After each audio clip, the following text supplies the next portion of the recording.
নমস্কার বন্ধুরা, কেমন আছো সবাই? চলে এসেছি আজ আরেকটা নতুন ভিডিও নিয়ে।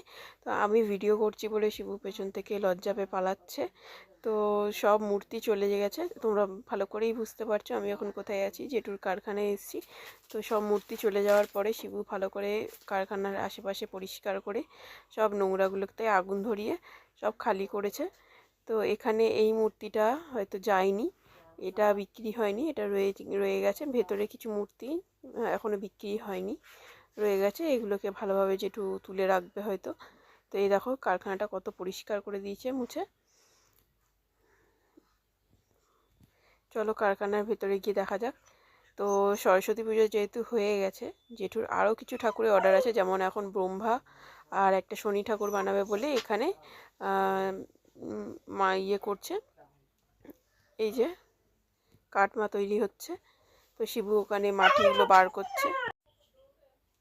এই হচ্ছে জেঠুর কারখানা। এখানে এই সরস্বতী ঠাকুরগুলো এবছরে রয়ে গেছে। পাশেই দেখতে পাচ্ছ ডাইসগুলো কি সুন্দর করে সাজিয়ে রেখেছে, উপরে মাচা করে জেঠু সব সুন্দর করে সাজিয়ে রেখেছে। এই হলো পুরো কারখানা। তোমাদেরকে তখন ঠাকুর ছিল বলে তখন ভালোভাবে দেখানো হয়নি।